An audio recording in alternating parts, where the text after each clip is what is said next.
MBK fam, what's going on? It's your boy UnclefOOlio, and I'm here with my own segment, ladies and gentlemen, my own segment, and it's called The Controversy. It's called The Controversy. And this segment is sponsored by nothing but Knicks. I want to give a big shout out to my boy Simeon Russell for giving me the opportunity to talk to you, ladies and gentlemen, to get my controversial takes out to the public. And without him, none of this would be possible. So, Sim, thank you. Guys, make sure you like and subscribe to the channel, whenever you get the opportunity. Now, I must warn you, a lot of things I'm going to say you're not going to agree with. You're not going to agree with some of the controversial takes from your boy UnclefOOlio. But that's why we debate, ladies and gentlemen. That's why we talk about these things, because we love our Knicks. We all have different ways that we want to get better. But I know for sure you're not going to like what I have to say. So without further ado, let's get right to it. In the topic of today's controversial take, I am disappointed, ladies and gentlemen. I am disappointed in what the Knicks did not do this past trade deadline. Let's give you the backdrop. First, you look in the Eastern Conference. Between 4 and 10, for the most part, the entire season has been separated by no more than 3 games. The Knicks at one point were in the 4th spot in the Eastern Conference, battling with teams like Charlotte, Chicago, Miami, Boston. And I just felt like, at some point, particularly during the trade deadline, all these teams were going to get better. That they weren't going to stay packed. That despite the Knicks, kind of overachieving with the talent that they had on the roster, that these other teams were not going to sit quiet and just sit there and stay put with their rosters. I looked at a team like Miami, who had Pat Riley running basketball operations. And that dude, we know about Pat Riley. He was one of us at one point. But with that slick hair, Pat Riley always has something going up his sleeve, and he never stays put. He always is looking to improve the team. They won the Eastern Conference last year. They went to the NBA Finals. But I just knew that they were going to improve the team. They went out and they made a trade for Victor Oladipo, and they got him on the cheap. They got Victor Oladipo on the cheap. You telling me Kelly Olynyk and Avery Bradley plus a pick swap? That's a lot? That was a really good deal for them. And they went out and they went to go pull it off. So you got a team like Miami that made that move, who was fighting for us for playoff positioning. Then you got Chicago, who we all wanted Zach LaVine. We all wanted Zach LaVine to come to this team, to be that closer that we need, along with Julius Randle.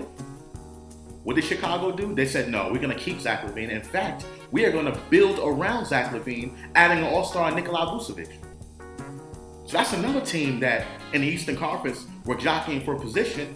They got better, ladies and gentlemen. They got better.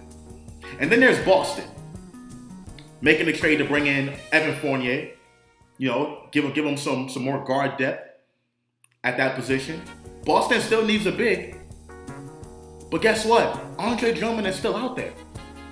So although there's all the talk about Andre Drummond going to either the Lakers or Brooklyn or us, but Boston is another team that is out there that is looking to add to their roster.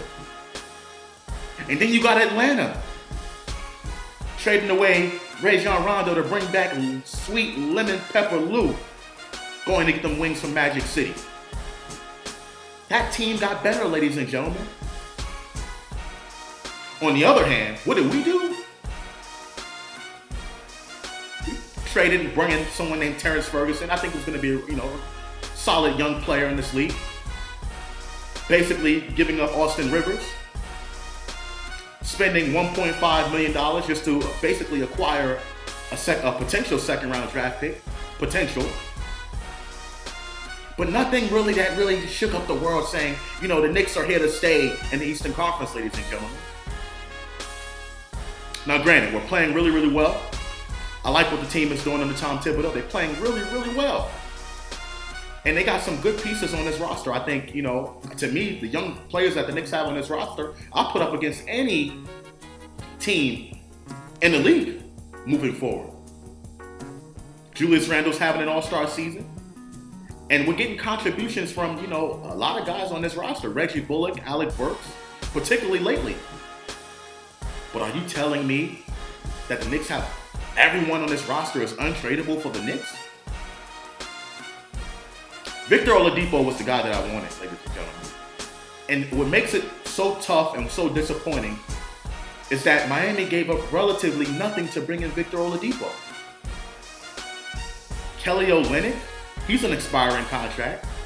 Avery Bradley is still going to be there for one more year. And you telling me the Knicks couldn't put a package together to surpass that? Look, I'm not saying the Knicks front office didn't try.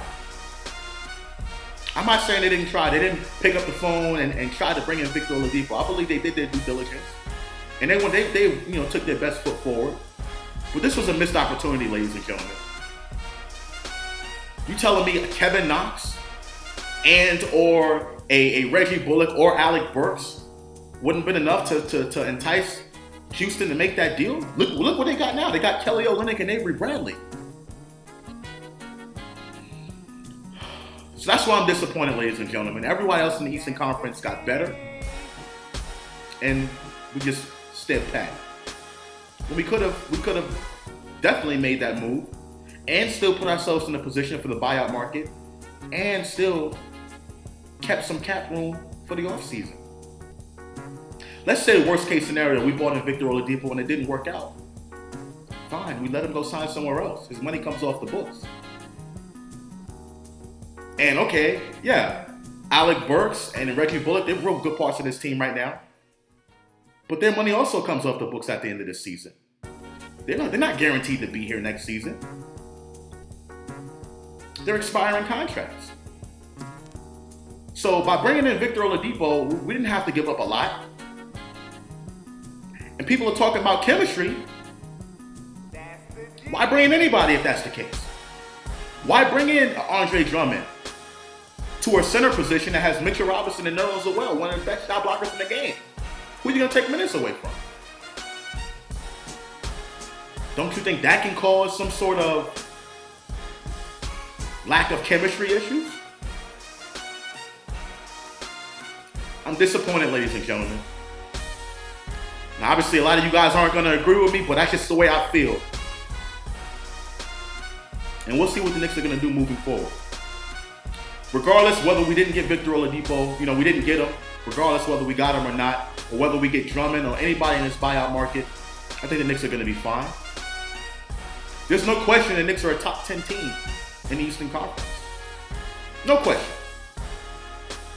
I just would rather like to see the Knicks in the top 6, a top 6 seed, rather than 7, 8, 9, and 10 in that play-in tournament. I like to see the Knicks guaranteed a first-round playoff series, ladies and gentlemen.